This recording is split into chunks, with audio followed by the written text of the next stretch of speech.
एक बड़ी खबर और भी आ रही है, जहां पे वकील सौलत हनीफ से पूछताछ में खुलासा हुआ है कि असद ने सौलत को 9mm की पिस्टल दी थी। अती के कहने पर असद ने दी थी पिस्टल। विजय नाम के शख्स ने की थी उमेश की रेकी। विजय मिश्रा ने दी थी शूटर्स को जानकारी। दरअसल जिस तरीके से इस पूरे मामले में एक एक कर खुलासा हो रहा है, सौलत हनीफ अब पुलिस की कस्टडी में है। रोज वो बड़े खुलासे कर रहा है पूरे मामले को लेकर के। अब ये कहा जा रहा है कि असद ने जिस तरीके से 9mm की पिस्टल दी थी, विजय नाम के शख्स ने पूरे मामले में रेकी की थी उमेश पाल की। पता लगाया था कि उमेश पाल कब घर से बाहर निकलते हैं, कब कचहरी में होते हैं, कब वो घर वापस लौटते हैं, और असद ने सौलत को दी थी 9mm की पिस्टल। ये बड़ा खुलासा हो रहा है। दरअसल अती के कहने पर ही असद ने ये पिस्टल दी थी, यानी कि पूरे के पूरे घटनाक्रम को लेकर के एक एक चीज यहां पर पहले से तय कर दी गई थी।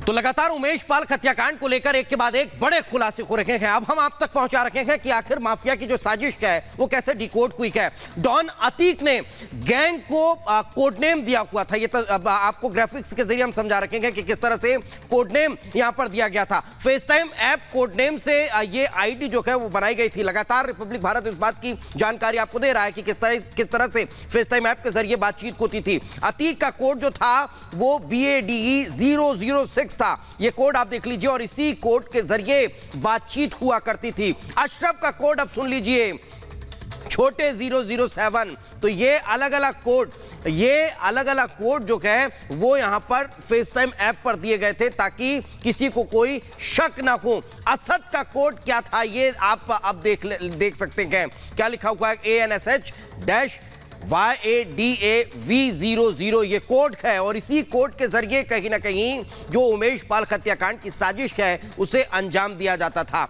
अली का कोड देख लीजिए, PATLE 009, और इन्हीं कोड के जरिए बातचीत होती थी। इन्हीं कोड के जरिए कहीं ना कहीं इस पूरे हत्याकांड को रचा गया था।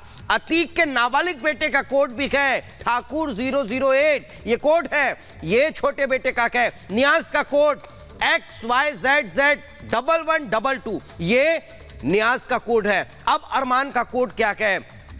बिहार टावर, ये अरमान का कोड था। तो ये अलग अलग कोड।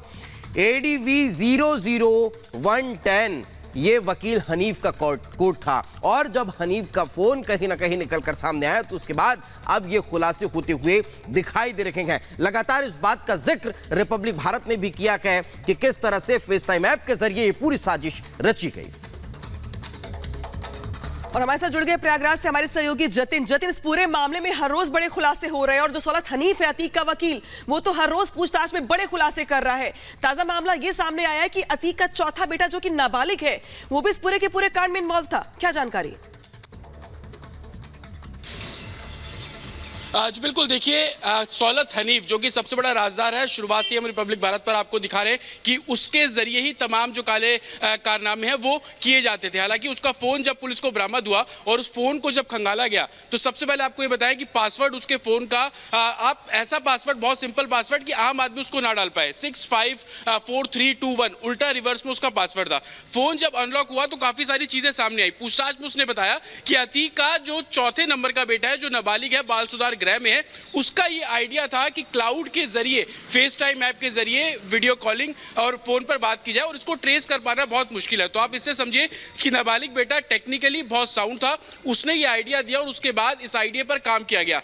जो रजिस्टर का पेज हम आपको दिखा रहे हैं, ये उसी नाबालिग बच्चे के स्कूल के रजिस्टर का पेज है। उसने उन सबकी आईडी अपने हाथों से बनाई, और जो नाबालिग बेटा है उसने सारी आईडी क्रिएट की है, जिसमें अतीक से लेकर, अशरफ से लेकर, असद से लेकर ठाकुर उसने खुद के लिए रखा, अनीस की आईडी, गुड्डू गुलाम की आईडी। तो इस तमाम आईडी उसने खुद बनाई, और ये प्लानिंग में सबसे बड़ा रोल था। हालांकि धूमनगंज थाने में जब उमेश पाल की हत्या को लेकर FIR दर्ज की गई, उस FIR में इस नाबालिग बेटे का कोई भी जिक्र नहीं था। लेकिन अब जब सौलत हनीफ ये तमाम खुलासे कर रहा है तो FIR में तमाम जो बड़े खुलासे हैं वो हो रहे हैं।